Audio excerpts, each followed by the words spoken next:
오늘도 하나님의 은혜가 저와 여러분에게 함께하기를 기원합니다. 바울이 에바브로 디도를 보내면서 그를 존귀하게 영접하고 그와 함께 기뻐하라고 하였습니다. 그리고 이제 1절 말씀입니다. 끝으로 나의 형제들아 주 안에서 기뻐하라. 너에게 같은 말을 쓰는 것이 내게는 수고로움이 없고 너희에게는 안전하니라.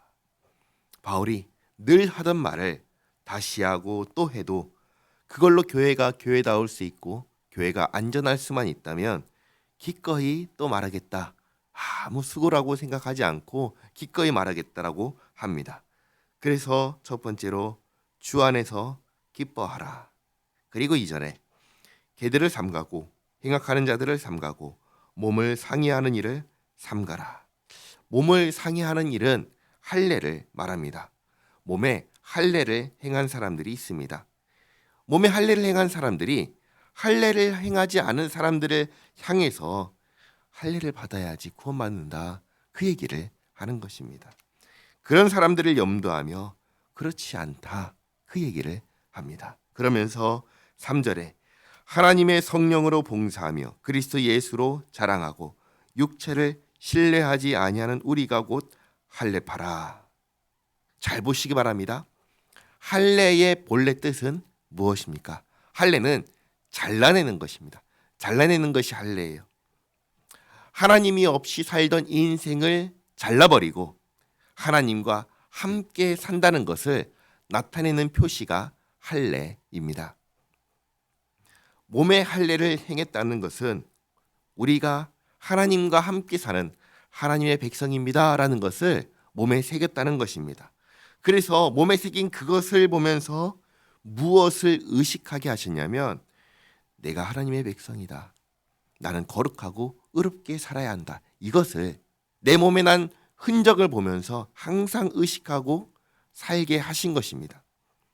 그런데 문제는 이 뜻을 잃어버렸습니다. 그저 할례라는 몸에 난 상처만 남았습니다. 그건 아니라는 것입니다. 구약 성경을 보면 할례의 진정한 의미를 잃어버린 이스라엘에게 몸의 할례를 행하지 말고 마음의 할례를 행하라고 하셨습니다. 하나님의 백성이니 하나님의 백성답게 죄악을 버리고 하나님의 말씀대로 살라고 하셨습니다. 마음의 할례를 행해야 해서 하나님께서 기뻐하시는 본래의 뜻을 행하라고 한 것입니다. 그래서 몸의 할례를 행했다고 그게 진짜 할례파냐? 그렇지 않고 성령으로 봉사하고 예수님만 자랑하는 우리가 진짜다라고 얘기하는 것입니다. 그리고 4절에 그러나 나도 육체를 신뢰할 만하며 만일 누구든지 다른 이가 육체를 신뢰할 것이 있는 줄로 생각하면 나는 더욱 그러하리니 혹시 모를 비난에 바울이 미리 대답을 합니다. 나는 더욱 그러하니 5절에 나는 8일 만에 할례를 받고 이스라엘 족속이요 베냐민 지파요 히브리인 중에 히브리인이요 율법으로는 바리새인이요 열심으로는 교회를 박해하고 율법의 의로는 흠이 없는 자라. 육체를 자랑하고 신뢰하는 대적자들에게 바울이 7가지를 말합니다. 나도 할례를 받았다. 이스라엘 족속이다. 나는 베냐민 지파다. 진정한 히브리인이다. 바리새인이다. 그리고 교회를 박해하던 자고 율법의 의로는 흠이 없다. 이렇게 7가지를 얘기하는데 여기 자랑거리가 아닌 것처럼 보이는 것이 한 가지가 있습니다. 이게 뭐죠? 교회를 박해했다입니다. 왜 이것을 얘기할까요? 슬쩍 끼워서 알려주는 것입니다. 너희들이 자랑하는 자랑거리로 보면 나보다 더 자랑할 것이 있는 사람이 있느냐? 없을 것이다. 그런데 내가 정말 잘못한 것이 있는데 그게 뭐냐면 교회를 박해하던 것이다. 지금 너희들이 하는 것처럼 말이지. 나는 그게 잘한 건 줄 알았는데 그게 아니었다. 절대로 그건 잘한 것이 아니었다. 그 얘기를 하는 것입니다.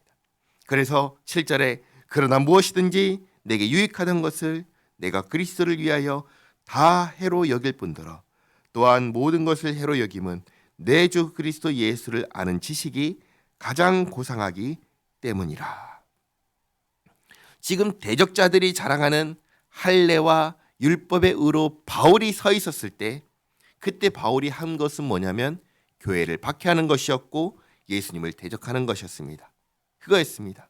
그러나 다메섹에서 예수님을 만나면서 그런 내가 너무나 잘못했다는 것을 비로소 깨닫고 그게 아니라는 것을 알았습니다. 그래서 너희들이 자랑하는 모든 것, 그걸 나는 해로 여긴다라고 말하는 것입니다.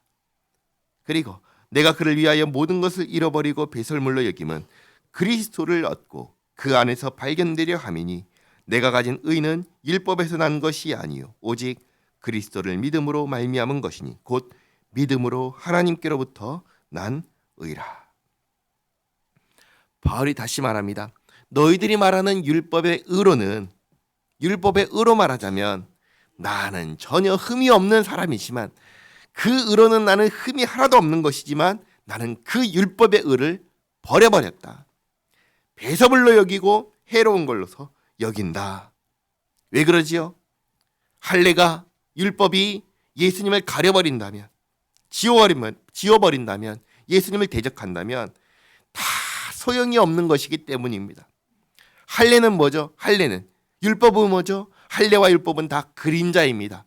할례와 율법은 전부 다 예수님을 가리키는 화살표입니다. 그런데 실체가 오셨습니다. 예수님께서 오셨습니다. 예수님을 믿는 자에게 하나님께서 의롭다 여겨 주십니다. 그러면 어디로 가야 됩니까? 율법과 할례를 붙잡고 있는 게 아니라 실체가 오셨으니까 예수님께로 가야죠. 참으로 하나님의 말씀을 받고 고민하며 그 뜻을 따르려 하는 모든 사람들은 더 이상 이 그림자를 잡지 않습니다. 그림자가 가리키던 실체를 붙잡습니다. 하나님께서는 율법을 지키는 사람들을 의롭다 여겨주시지 않으시고 이 율법이 가리키는 예수님을 믿는 사람을 하나님께서는 의롭다 여겨주십니다. 그러니 율법과 할례를 아는 지식이 고상한 것이 아니라 우리에게 생명을 주시는 예수님을 아는 지식이 가장 중요하고 가장 고귀하고 가장 소중하다, 고상하다, 그 얘기를 하는 것입니다. 10절에 내가 그리스도와 그 부활의 권능과 그 고난에 참여함을 알고자 하여 그의 죽으심을 본받아 어떻게 해서든지 죽은 자 가운데서 부활에 이르려 하노니 다른 그 어떤 지식도 나를 부활에 이르게 하지 못합니다. 율법도 나를 부활에 이르게 하지 못합니다. 하나님 앞에서 의롭다 여김을 받게 할 수 없습니다. 그러나 예수님을 아는 지식은 나로 하여금 하나님께로부터 의롭다 여김을 받게 합니다. 그리고 예수님을 아는 지식은 나를 위하여 십자가에서 죽으신 예수님과 함께 부활에 이르게 합니다. 그러므로 우리가 자랑할 것이 있다면 무엇입니까? 육체가 아닙니다. 할례가 아닙니다. 율법을 얼마나 잘 지키느냐가 아닙니다. 우리가 자랑할 것이 있다면 오직 한 가지, 예수님 뿐입니다. 죄와 사망의 권세에서 우리를 건져주신 예수님, 나의 모든 죄값을 십자가에서 다 대신 치러주신 예수님, 그리고 예수님과 함께 부활에 참여하여 부활에 이르게 하시는 우리 구주 예수님 뿐입니다. 빌립보 교회가, 그리고 우리가 절대로 놓치지 말아야 하는 것이 있다면 바로 예수님입니다. 율법이 아니고 할례가 아닙니다. 예수님입니다. 예수님을 자랑하고 예수님의 말씀대로 살아가는 것입니다. 이것을 잊지 마시기 바랍니다. 기도하겠습니다. 좋으신 하나님, 개와 행악자들과 몸을 상해하는 자들을 삼가라 하신 말씀을 듣습니다. 항상 기뻐하며 성령을 따라 행하며 예수님을 자랑하며 살라는 말씀을 듣습니다.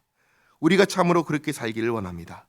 나를 구원하신 예수님을 자랑하며 주께서 살라고 하신 말씀대로 그렇게 살기를 원합니다. 주님 도와주시옵소서. 예수님의 이름으로 기도하옵나이다. 아멘.